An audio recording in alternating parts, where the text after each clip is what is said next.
제가 여러분들 잘 아시다시피 귀가 안 들려요. 평생 동안 고생을 했는데 요즘 가장 그 마음에 안타까운 게 뭐냐면은 우리 손녀가 노래를 부르면은 너무너무 잘하는 것 같은데 그게 제 오해일지도 모르잖아요. 그리고 오늘은 그 정말 좀 몰랐어요, 어저께까지. 그런데 이제 제가 이제 오늘 설교 준비를 한다고 이제 한참 바쁜데 와이프가 와가지고 오늘 특창을 우리 손녀가 한대요. 제가 오랫동안 부탁을 했거든요, 손녀한테. 노래 좀 해라. 왜냐하면 다른 애들은 다 와서 하는데 우리 손녀도 좀 했으면 좋겠는데 이 녀석이 내가 부탁할 때마다 no, no 하는 거예요. 여러분들 성경에 보면은 그 제자들이 그 예수님 앞에서 다 이제 하늘나라 가면은 뭐 한 자리 하겠다고 싸우니까 이제 예수님이 뭐라 그래요? 너희들은 어린아이를 데리고 오고 난 다음에 너희들이 어린아이와 같이 안 되면은 하늘나라 못 간다 뭐 그런 이야기를 하셨잖아요.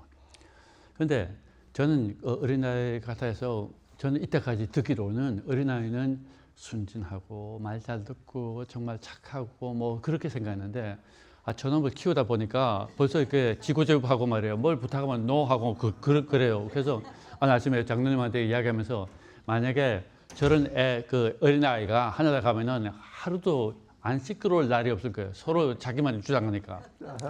그런데 그 예수님의 말씀에 어린아이와 같이 되라 하는 그 어린아이가 파라리온이라고 이게 뭐냐면은 그 유아, 젖먹이, 그를 말하는 거예요.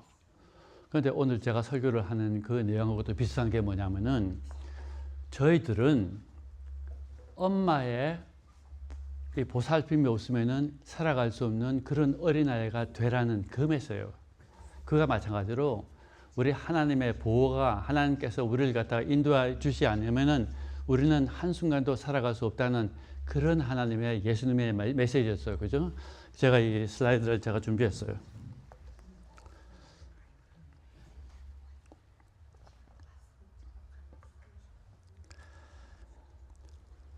오늘은 제가 타이틀을 거룩을 취하려 하는 아간, 우리는 하는데 여러분들 아간이 누군지 아세요?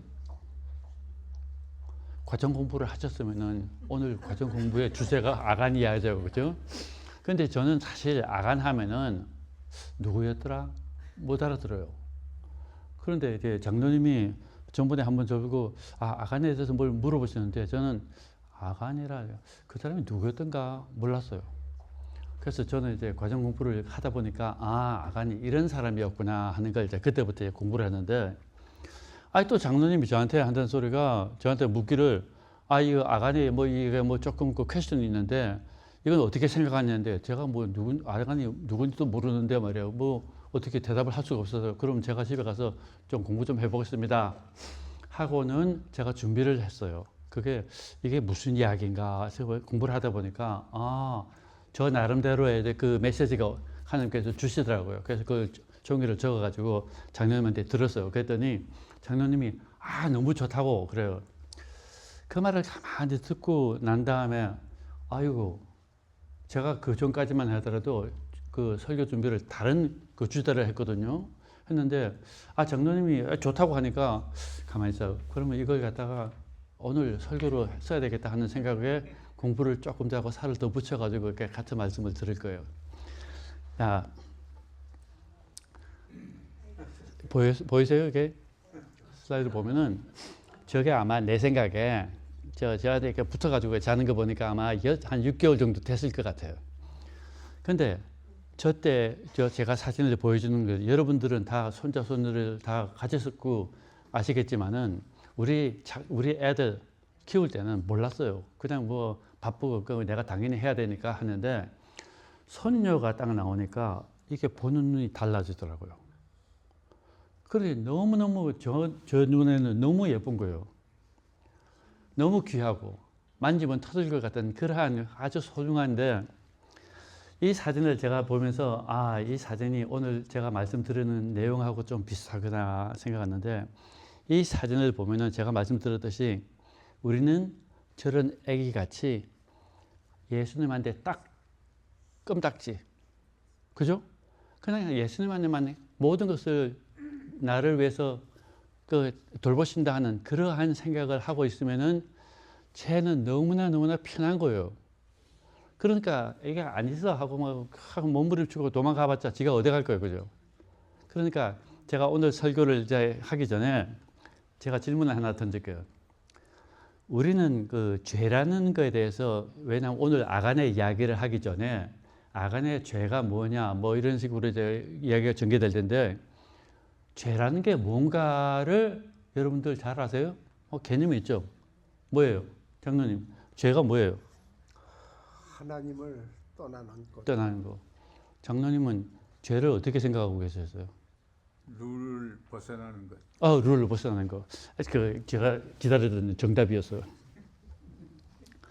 이 슬라이드를 보면은 저는 이때까지 죄라는 것은 관역을 벗어났다는 그런 개념으로 여러분들 기억하세요? 관역을 쏘았는데 관역을 맞추지 못하고 옆으로 빠졌다는 것이 죄라는 거예요. 근데 제가 요즘 그 철이 좀 들어서 그런지 모르지만은 이 한국 뭐라 하죠? 활 쏘는 거. 얘들이 세계에서 최고잖아요. 그 먼 데가 딱 중간으로 쏘는 거 보면은 연습을 얼마나 많이 했을까. 참 우리 한국 그 선수들이 기가 막혀요. 그런데 저는 이때까지 관역은 가만히 있는데 우리가 거기다 쏘는데 옆으로 빠지는 것이 죄라고 생각했는데, 요즘 성경 공부를 하면서 다른 분들의 그 성경 해석을 가만히 보면은 이 관역을 자기가 움직여요. 자기 나름대로. 그러니까 내가 아무리 관역을 쏘고 싶어도 그 관역이 하나님이 붙들고 있는 관역이 아니면은 다 헛거예요. 그게 죄라는 거예요. 그래서 다음 슬라이드. 어느 신학자가 이런 책을 적었어요. 죄를 모르면은 은혜를 알 수가 없다. 사실 죄를 모르는 사람은 기독교에 대해 아무것도 모르는 사람이다.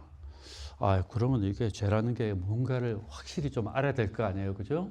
그래서 아간의 이야기에서 하나님은 죄를 어떻게 근본적으로 설명하시는지를 이 시간 같이 한번 살펴보겠습니다. 제가 이 슬라이드를 많이 준비했는데 그냥 읽으시면 돼요.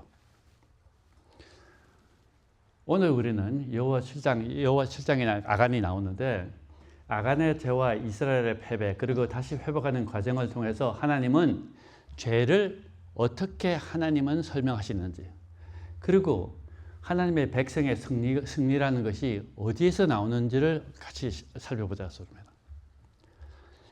하나님의 구속의 역사는 항상 긴 역사의 흐름에 있었어요. 제가 왜 이런 걸 느끼게 됐냐면요, 여러분들 성화가 잘 되셨습니까? 우리가 말하는 성화. 왜냐하면 한 번은 제가 프레이를 운전하다가 가다가 가끔 그런 게 느껴요. 운전하다가 가보면은 정말 싸가지 없는 애들이 그냥 막 들어오잖아요. 그러면은 저 와이프가 좋은 말 하다가 씨 소리가 난대요. 씨 소리만 나는 게 아니라 이게 팍 올라가잖아요. 그런데 한 번은 며칠 전이에요. 갔는데 어느 청년이 비싼 스포츠카를 몰고 내려오더니 불에 파삭파삭 빨리 안 간다고 팍 하더니, 제가 그래도 저 보니까 75마일을 달리는데, 아니 날 보고 늦게 간다고 위에서 팍 하면서 하더니 제 앞에 와더니 나한테 보복을 하는 거예요. 윈실드 윈실 와이프 있잖아요. 물을 딱 하니까 그 물이 어디 날아가요? 또 날아가요. 그 순간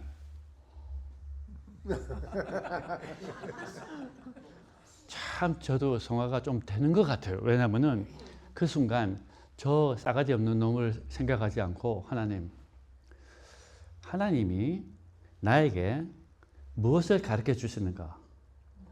뺨때기를 딱 때리면 뭐라 그랬어요? 돌아서야 되나요? 그러면 내가 쟤한테 이것도 때려 할 마음이 있는가 없는가, 그걸 갖다가 생각이 나더라고. 그러면은 제가 뭐라고 대답할까요? 나는 아직도 멀었어. 멀어도 한참 멀어서. 내가 이때까지 하나님의 말씀을 공부하고 하나님의 그 구원을 감사하고 이러다가 한순간에 무너지는 거예요. 그래서 제가 이런 경험을 하면서 나는 확실히 예수님을 믿고 구원을 받았다고 생각하는데 내가 이 모습으로 하늘나라 가서 살 수 있을까요? 못 살까요? 누가 그랬어요? 저는요, 하늘나라에 가기 위해서는 하늘나라의 백성으로서 자격을 갖춘다는데 그 갖추는 것이 누가 나를 그렇게 만들어 주시느냐? 하나님이 그렇게 만들어 주실 거예요. 그러니까 지금은 내 자신을 돌아보면은 나는 아직도 까마득한데 왜 나는 이렇게 오래 시간이 걸릴까 하는 그런 생각을 하는 거예요. 그런 생각을 하면서 나는 내 자신을 볼 때 이렇게 참 호플리스, 나는 왜 이러냐 하는데 하나님이 저를 보실 때는 어떤 마음일까요? 야, 너 그렇게 좀 나아진 줄 알았더니 또 그 고라지가 그게 뭐야? 그 말이 이렇게 들리는 거예요. 그 하나님의 우리의 부모로서 우리 자식들이 말썽을 부릴 때 잘한다 할 부름이 어디 있어요? 잘 되기를 바라잖아요. 그런데 그러한 마음을 너무 하고 들고 패고 싶은 말이 있으면서도 하나님은 항상 우리들을 사랑으로 기다리시고 우리가 변하기를 바라는 그런 하나님이잖아요. 그래서 저는 이 구원이라는 것이 지금은 내가 완성되지 않은 인품이지만은 하나님, 저는 아직 멀었습니다. 앞으로 계속해서 저를 붙들어 주시고 저를 하나님이 보시기에 이것이 내가 완성한 사람이라는 걸 갖다가 세상에 나타날 때까지 저를 놓치지 마세요. 그게 제가 기도가 되는 거예요. 자, 이게 우리 다음 이게 말이 옆으로 자꾸 빠졌어요. 제가 이게 죄송합니다. 이스라엘 백성이 그 40년 광야 생활을 마치고 요단을 건넜는데 이 사람들은 가나안 땅이 뭐라 그래서요? 젖과 꿀이 흐르는 아름다운 땅이니까 기대가 컸을까요? 기대가 없었을까요? 당연히 기대가 있을 거예요. 저도 그 이야기를 보면서 가나안에 들어가면은 진짜 좋은 것 같은데 공부를 하면 할수록 가나안이 그게 아니었거든요. 그런 생각 해보셨어요? 자, 그런데 그러면은 왜 들어가자마자 됐다 그냥 코피 떨어지는 그 싸움을 시작했냐 말이에요. 그래서 이 40년을 하다가 그 동안에 이 이스라엘 백성들을 갖다가 너는 나의 백성으로서 지금부터 내가 40년 동안을 모든 것들을 내가 도와주고 줄 테니까 나를 의지하는 걸 배워라 하는 걸 하고 난 다음에 요단강 들어갔죠. 그럼 여러분들 요단강 들어갈 때 몇 명이 들어갔을까요? 한두 명이 아니에요. 그죠? 100만 명, 200명 들어갔잖아요. 그런데 그 중에서 믿음 좋은 사람만 들어갔을까요? 땡땡이도 많이 그냥 따라 들어갔을 거예요. 그죠?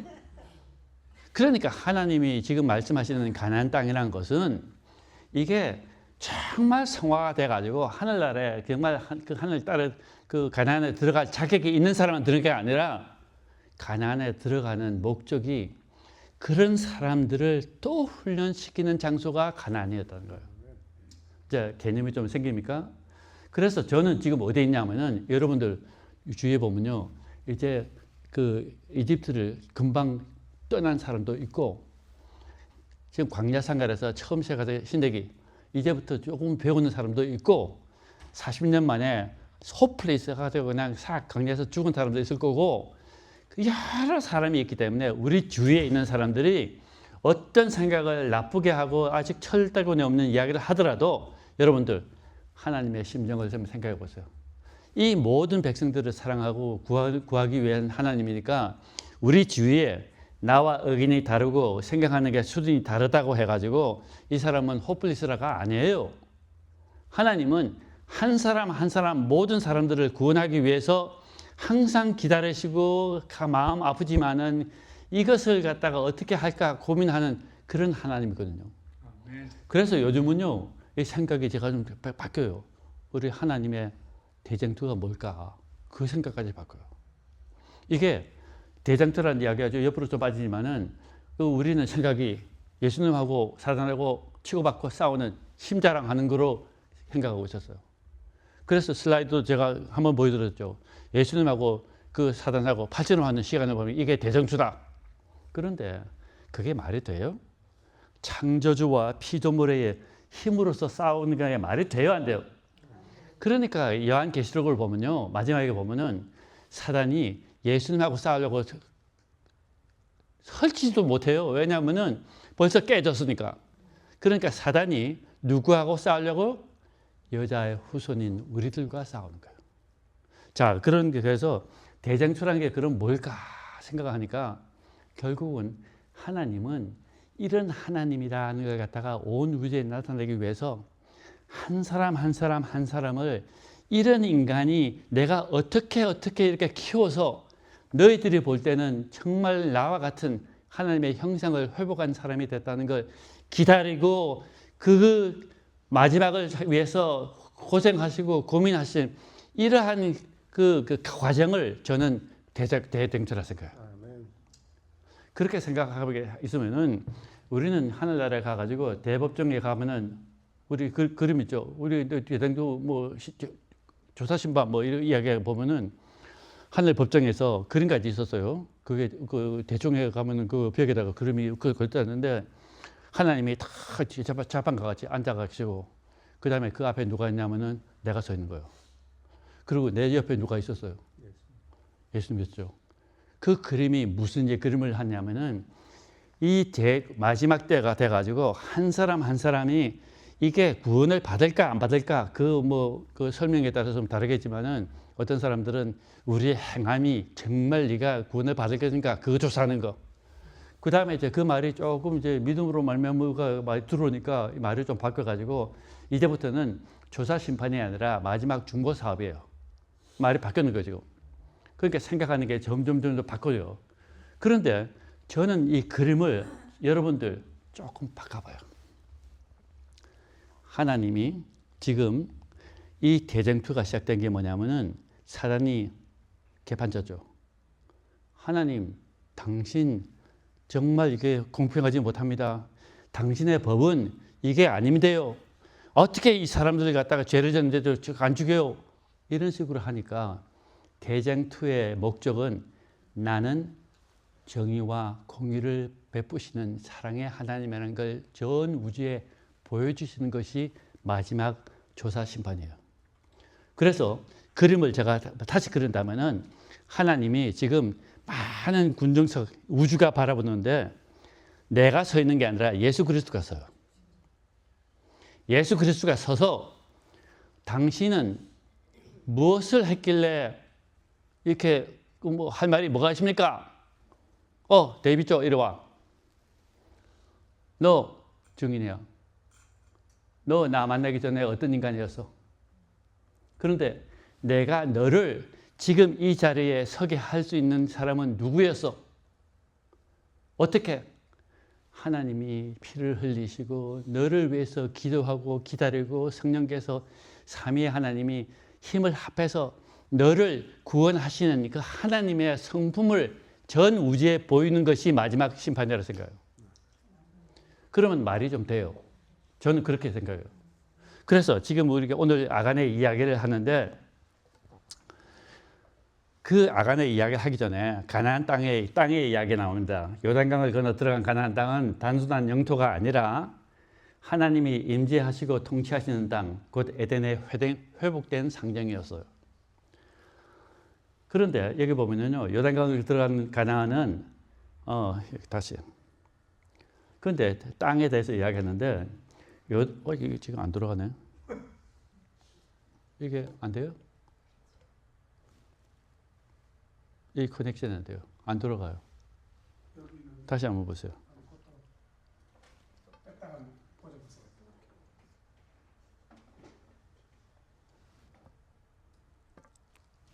다시 한번 해서요.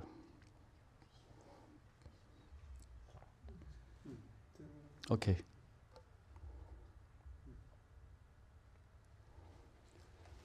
레위기에 보면요, 이런 말이 있어요. 그 땅도 더러워졌으므로 내가 그 악을 인하여 벌하고 그 땅도 스스로 그 거민을 토해내라. 이 말이 좀 이상하잖아요. 땅이 어떻게 더러워져요? 아담과 해와가 죄를 짓고 난 다음에 하나님이 뭐라고 해요? 땅이 너로 인하여 저주를 받았다. 이게 지금 그 이야기가 확 들어와요, 이게. 아니 땅이 저주를 받았다고 땅이 더러워졌다는 게 그럼 그게 뭐 오염이 됐다는 소리예요? 뭐예요? 그런데 이 이야기를 제대로 이해하려면은 이 성경절을 읽어야 돼요. 창세기에 보면은 이때 이게 언제 이야기예요 이게? 땅이 하나님 앞에 회개하여 강포가 땅에 충만 땅에 죄가 가득 찼다. 하나님이 보신 땅이 회개하면서 이 땅에서 모든 죄로 있는 제 행위가 회개함이라. 이게 언제나 무슨 이야기냐면은 노아 홍수 그 이야기예요.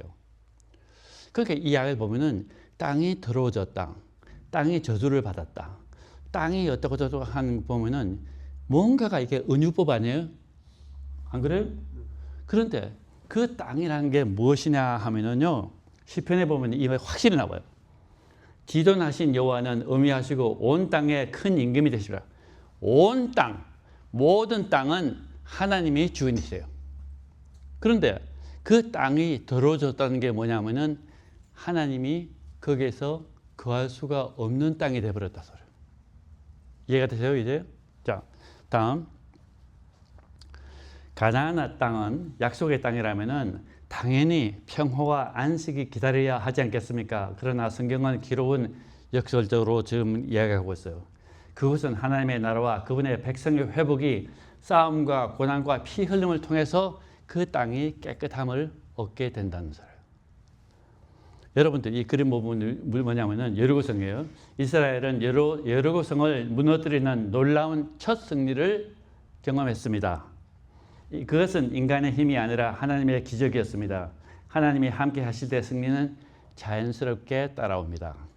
그런데 두 번째, 여리고성을 무너뜨릴 때는 이스라엘은 칼을 거의 쓰지 않았어요. 하나님이 함께 하셨기 때문에 싸우기도 전에 너는 벌써 이겼다 하고 들어간 거죠.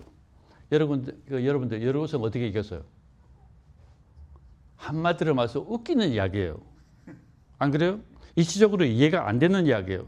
빙빙빙 돌다가 큰 소리 빵 했더니 그 여리고성이 확 무너지는 거예요. 이것이 하나님의 능력이거든요. 그러니까 그러한 능력을 기적을 보고 난 다음에 만약에 제 같으면요. 뭐가 되네. 뭐가 돼? 하나님의 이름을 부르고 찬양하고 하나님께서 약속하신 것을 믿고 뺑뺑 돌았더니 뭐가 돼? 승리하신 거예요. 그래서 그렇게 되면은 우리 사람들의 이게 생각이 다 마찬가지예요. 55, 100번. 여리고성에 이제 여리고성 싸우는 거야. 그 여리고성은요, 여리고성이 아니라 아이성인데, 아이성은 여리고성보다 훨씬 작아요. 이거는 가만히 보니까, 그렇게 성경을 보면 그래요. 이 사람들이 다 갔다, 한 3,000명만 가도 이겨요. 그게 무슨 소리인지 아세요? 교만해진 거예요. 그 순간. 이거는 이렇게 다 안 가도 된다. 3,000명만 가도 이길 수 있다는 것이 뭐냐면은 그 싸움을 사람의 힘으로서 이길 수 있다는 생각을 시작한 거예요. 그러니까 그 분위기가 지금 변하고 있죠. 그죠? 그리고 작은 성 아이에서 그들은 충격적인 패배를 당합니다. 이유는 무엇입니까? 전략의 부족, 군사력의 열세, 그게 아니고 성경은 분명히 말하는 게 이스라엘이 범죄하였기 때문에 전쟁에 졌어요. 자, 그러면은 이스라엘은 아이성을 정복하기 위해서 경험과 숫자에 의존을 하는 그 인간적으로 지금 생각을 합니다. 이 정도는 우리 힘으로 충분하겠지. 이 순간 하나님의 임재를 의지하는 마음이 사라졌는지 작아졌는지 모르지만은 어쨌든 하나님의 임재를 하나님의 능력을 믿는 그 믿음이 서서히 무너지기 시작합니다. 그런데 거기에서 아간이 사고를 쳤죠. 그죠? 아간이 죄를 졌어요. 뭘 훔쳤어요? 아간이 죄를 지었지만은 죄의 결과는 공동체가 졌어요. 아이성 전투에서 몇 명이 죽었어요? 36명이 죽었어요. 한 사람의 탐욕이 한 개인을 넘어서 공동체가 그냥 져버렸어요. 그 피해가 공동체가 지게 된 거예요. 그래서 이 성경에 보면은 이 이스라엘 백성들의 마음이 물같이 흐드러졌대요. 야, 이런 이야기를 들으면요, 이게 너무 심하지 않을까? 아니 뭐 아간이 벌을 받아가지고 뭐 곤장을 몇 대 때리는 게 그로 하면 될 것 같은데 경범죄거든요. 도둑질 하네요. 도둑질 때문에 몇 명이 죽었어요? 이거는 요즘 그 형법으로 따지면요, 살인죄예요. 직접은 안 했지만은 그 사람의 잘못으로 해서 36명이 죽었는데 이 36명의 가족의 아픔을 생각해 보셨어요? 이런 거 생각하면요, 하나님 이게 좀 너무 하신 거 아닌가 하는 생각을 안 할 수가 없어요. 그래서 이 아간의 사건을 보면은 하나님이 너무 무서운 분이 아닌가, 또 너무 심한 게 아니었나 하는 생각을 하는데, 성경은 이 이야기를 거기서 끝나는 게 아니라 그리하면 내가 다시 너희와 함께 하리라. 하나님의 목적은 멸망의 목적이 아니라 회복의 목적이었어요. 하나님은 죄를 드러내 죄인을 부끄럽게 하는 분이 아니고요, 죄를 드러내므로써 다시 살려고자 하는 것이 하나님이에요. 그리고 여기서 이 이야기가 제비 뽑는 이야기가 나와요. 여호수아가 제비를 뽑도록 명령하신 것은 내가 아닌 하나님께서 죄인을 드러내신다는 선언이고, 이스라엘이 스스로 죄인을 판결한 것이 아니라 하나님이 판결하신다는 그러한 의미로서 제비 방법이 나왔는데, 여러분들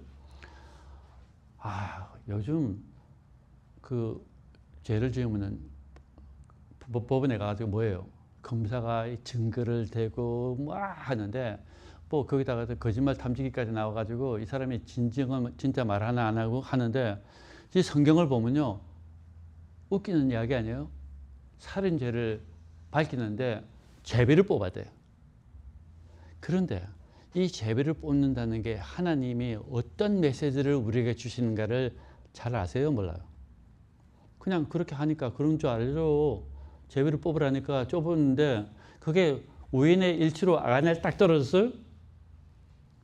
이 제비 뽑는다는 것은 하나님의 방식이 뭐냐면은 하나님만이 판단하실 수 있다는 거예요. 여러분들, 우리 근처에서 뭐 한마디 해가지고 저도 혼이 좀 났지만은 당신 말하는 게 틀렸어 하는 사람 있죠? 남을 정죄하거나 남을 판단하지 말라는 그 의미를 깊이 한번 생각해 보세요. 사람의 이 알고 지식으로서는 다른 사람을 판단하면 안 돼요. 판단은 오직 누구한테 맡겨요? 하나님께 맡겨야 된다는 것이 제비 뽑는 게 그 뜻이에요. 자, 또 다른 의미가 있습니다.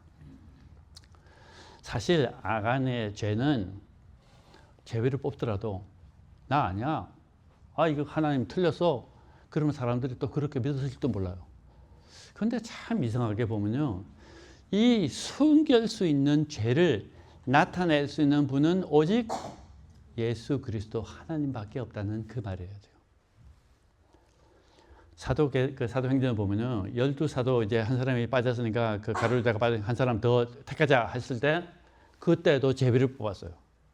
그 이유는 동일합니다. 사람의 판단이 아니라 하나님이 세우십니다. 은밀한 것, 마음의 중심, 진짜 된거가 아님은 오직 하나님만이 아신다는 신앙 고백이에요. 여러분들, 제비 뽑는 게 어떻게 순서가 됐냐면요, 먼저 지파 뽑더니 그 무슨 지파였죠 처음에? 유다 지파 탁 보고, 유다 지파에서 또 다 모아. 그러니까 11지파는 어떻게 생각했을까요? 우리는 아니다. 진짜 다행이다. 딱 그 다음에 그 어느 지파에 적속 와가지고 하니까 적속이 딱 뽑혔어. 그러니까 적속이 딱 뽑히니까 다른 족속들은 또 아이고 살았네. 그 다음 어때요? 가문이 많잖아요. 그러니까 다른 가문들도 나도 또 살았네. 자, 가슴이 드근드근하죠. 그리고 가정, 개인 손으로 좁혀졌는데 이것이 왜 이렇게 오랜 과정을 거치고 시간을 보냈을까? 여러분들, 제가 이것을 가만히 생각해 보니까 이 아간이 죄를 졌잖아요, 그죠? 아간이 네가 죄를 졌다고 딱 뽑혔을 때 아간이 솔직히 고백을 해요. 내가 죄를 지었습니다. 그죠? 그렇게 했으니까 다른 사람들은 어떻게 그 아간을 봤을까? 저는 뭐 새끼 때문에 이게 뭐 이게 우리가 시간도 바빠 죽겠는데 이까지 끌려가지고 꼼짝도 못하고 말이지. 그뿐만 아니라 저 나쁜 놈이야. 그런 생각 했을까 안 했을까? 사람의 생각은요, 한 사람의 범인을 하는 순간에 나는 너가 아니다라는 생각을 할 수밖에 없어. 하나님이 그걸 원하실까요? 그래서 제가 보기에는 이 제비 뽑기를 통해서 아간이 딱 정해질 때 갈 때 제비를 뽑으면서 시간을 두는 이유가, 아니 하나님이 왜 이렇게 야단 벌떡을 끌고 오겠지? 이게 대간제 무슨 죄를 지었길래? 그런 생각을 하면서 하나님은 어떤 하나님인가 생각을 한 사람이 분명히 있었을 거예요. 그 사람들은 아간이 훔친 것이 나로구나 하는 생각을 갖게 하기 위해서 시간을 끌었다는 거예요. 여러분들, 다른 사람들 죄를 정죄해 봤죠? 그럼 그 정죄가 가만히 생각하면요, 그게 나예요. 그런 경험 있죠? 우리가 생각할 때는 저 사람 싸가지 없어 하는데 조금 시간을 들이고 함께 기도하면요, 네가 손가락질 하는 이 사람이 너라는 거예요.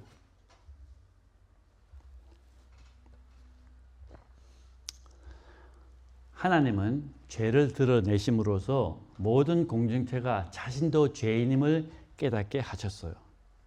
그래서 제비뽑기는 정죄가 아니라 너희는 죄인이라는 걸 나타냄으로써 죄인이라는 걸 자기가 인정하는 사람만이 누가 필요해요?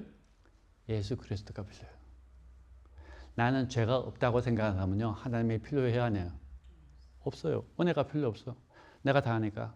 그런데 우리 재림교회 안에서도 내가 예수님과 같은 사람이 되기 위해서 얼마나 노력한 사람들이 한두 명이 아니잖아요. 그 사람들은 하나님의 은혜가 필요해야 하네요. 내가 하나님이 원하는 사람을 그렇게 되려고 노력하는 과정에서 이 과정에서 누가 빠지냐 하면 예수 그리스도가 빠져버려요.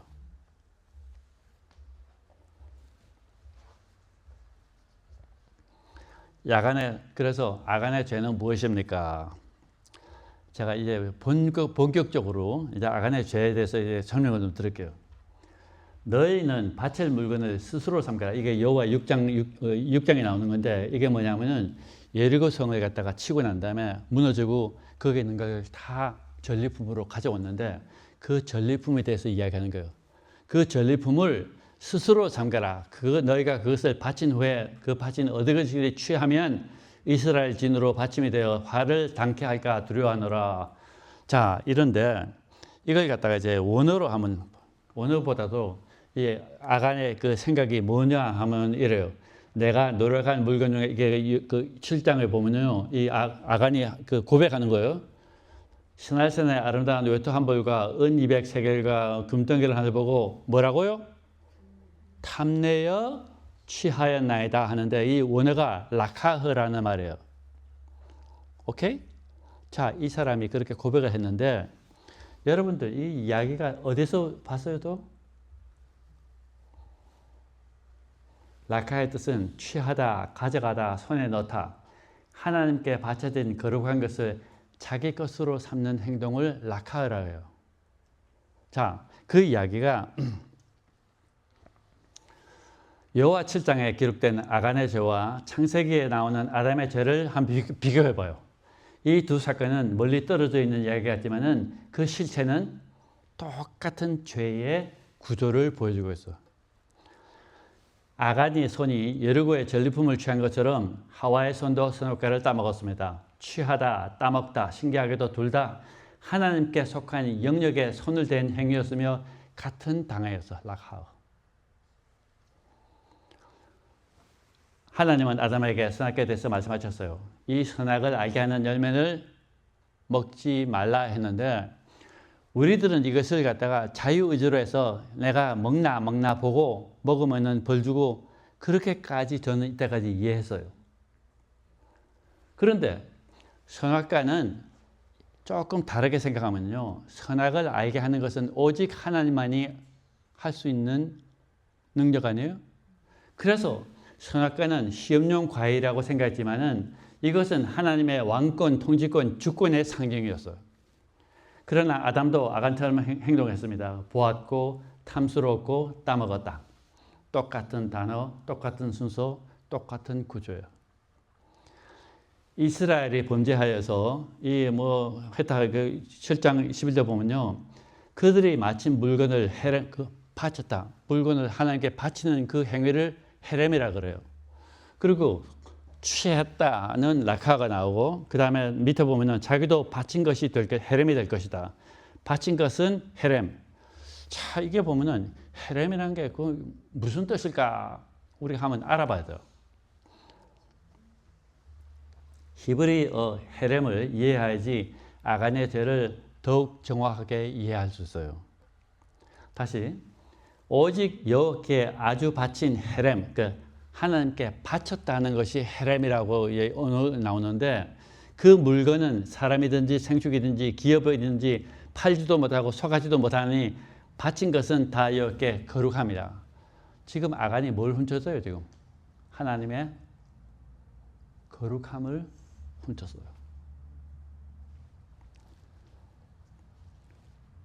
성경에서 헤렘은 이렇게 번역되고 있어요. 진멸하다, 바치다, 하나님께 온전히 드리다, 하나님의 거룩함이었어요. 자, 여기 보면은 신명기에 보면요, 내 하나님 여호와께서 그들을 내게 붙여 너로 치게 하리니 그때 너는 그들을 진멸하라라는 말이 똑같이 헤렘이 나와요. 자, 여기다 또 하나 더 보여드릴게요. 신명기에 보면은요, 내 하나님이 여호와께서 내게 기업을 주시는 이 민족들의 성읍, 그러니까 이방인들 들어가서 하나도 살리지 말고 작살내라, 씨를 말려라 하는 것이 헤렘이에요.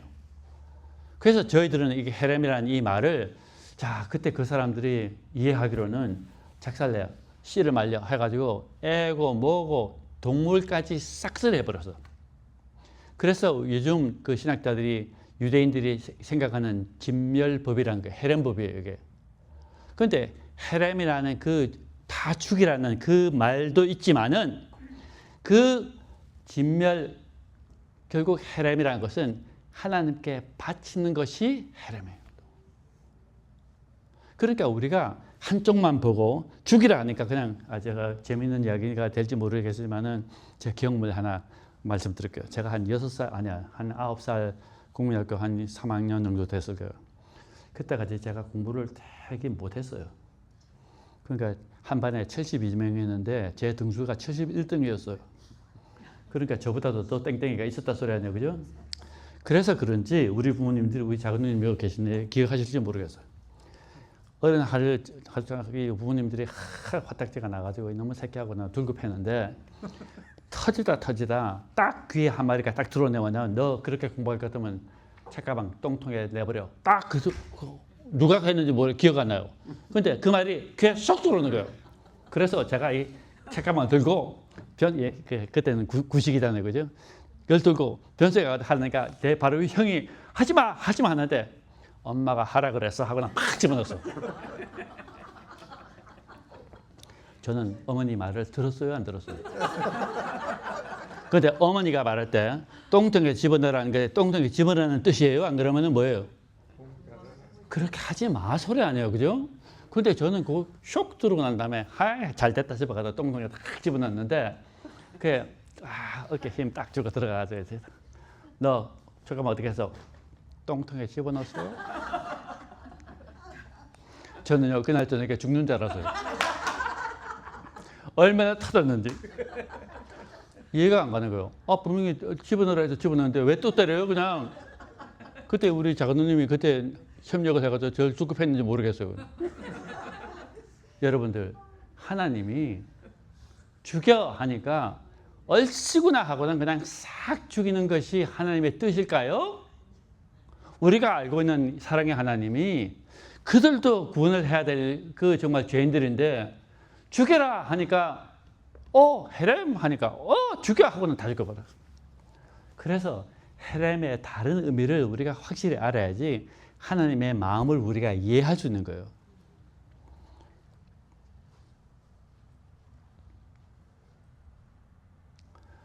헤렘이라는 것은 다 없애라는 말도 되지만은 바치라. 그 다음에 저주받은 것으로 번역되지만은 원래 의미는 하나님께 온전히 속하라 하는 거예요. 자, 인간이 손댈 수 없는 영역, 소유권이 선포된 영역, 거룩이 지켜야 이 영역, 이 하나님의 영역을 그대로 너희들은 손대지 말라는 것이 헤렘이에요. 자, 거룩은 지켜야 되는 영역이고 헤렘은 파괴의 명령이 아니라 이것이 누구에게 속한 것이라는 것을 선언권 선포했어.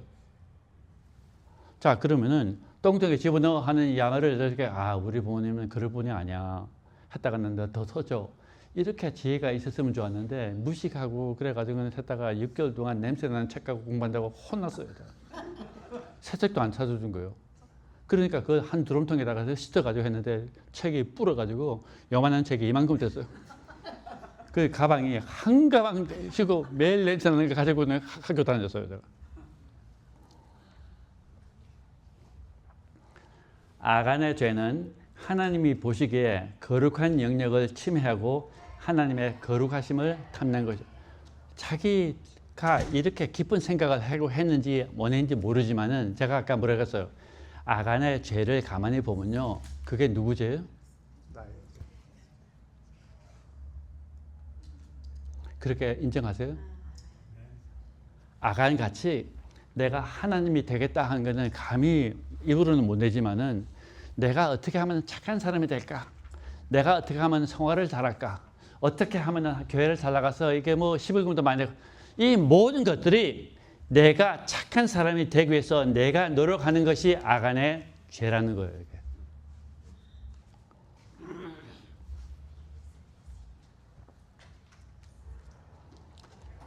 그리고 하나님 안에서만 얻을 수 있는 구원을 하나님 밖에서 얻으려는 시도, 그리고 하나님이, 제가 이게 과장을 한 건 모르지만은 저는 이 이야기를 정말 복음적으로 해석을 하면 이런 얘기예요.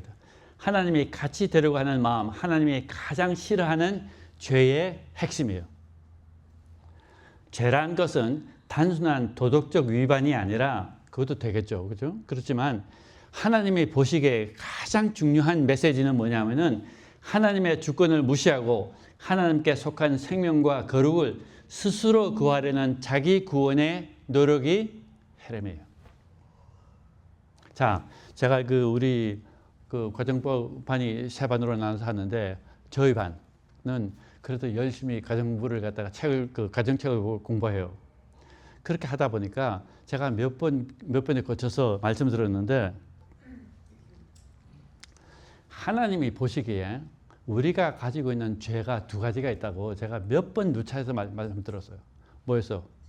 하나님을 떠나는 거, 그 다음에 내가 먹을 생명수의 우물을 내가 파는 거예요. 그게 지금 예레미야에 나오는 거예요.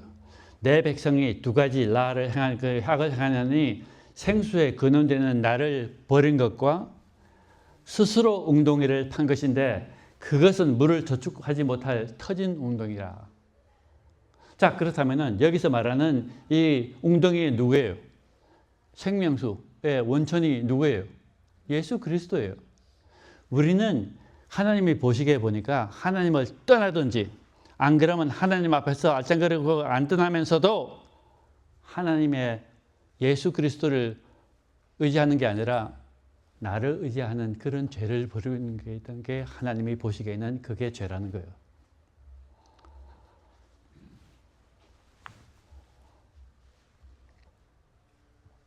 그래서 이 하나님의 거룩은 우리의 생명과 질서를 지켜주는 울타리입니다. 그래서 아담의 죄를 이스라엘의 죄라고 부르셨는데 왜 그러셨을까 하는 것은 결국은 하나님께 가까이 나갈수록 나는 아간과 똑같은 죄인입니다라는 사람만이 하나님의 주시는 구원을 구할 수밖에 없어.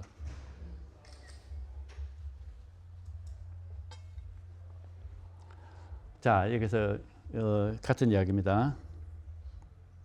여러분들, 이제 이 죄가 아간의 죄를 통해서 온 이스라엘 백성들이 다 이게 저주를 받았는데 아담과 해와가 무슨 죄를 졌어요? 별것도 아니에요. 사실 항상 제가 가지고 있던 질문이 이거 하나 따먹었는데 죽어요. 이제 그 이유를 이제 이해하시겠어요? 딴다는 그 자체가 죄가 아니라 죄지만은 이 딴다는 그 인텐션, 내가 왜 이걸 따느냐 하는 것은 내가 이것을 먹고 정말 하나님같이 선과 악을 구별할 수 있는 하나님같이 되겠다는 그 생각을 가졌기 때문에 하나님은 우리에게 죄의 삭은 뭐예요? 이제 이해가 돼요? 그래서 이 원리는 동시에 구속의 길을 여는 열쇠입니다. 한 범죄로 인해서 한 사람의 아담과 하와의 죄로 인해서 많은 사람들이 정죄에 이른 것 같이 의의 한 행동으로 말미암아 많은 사람들이 의롭다 하심을 받아 생명이에요. 그러니까 참 아간의 죄를 통해서 이스라엘 백성들이 저주를 받듯이 예수 그리스도의 희생을 통해서 온 인간들이 구원을 받는다는 그 이치를 우리는 아간의 이야기에서 발견해야 돼요. 너희가 내 안에 거하고 내가 너 안에 거하리라. 요한복음 15장 4. 너희는 그리스도 예수 안에서 예수 그리스도 안에서 하나님께로서 나서 예수는 우리에게 무엇이 되셨어요? 그래서 우리가 거룩하게 되면 누구의 거룩함이에요? 우리의 믿음은 누구의 믿음일까요? 우리의 성화는 누구의 성화일까요? 여러분들 생각의 구조를 확실히 바꾸세요.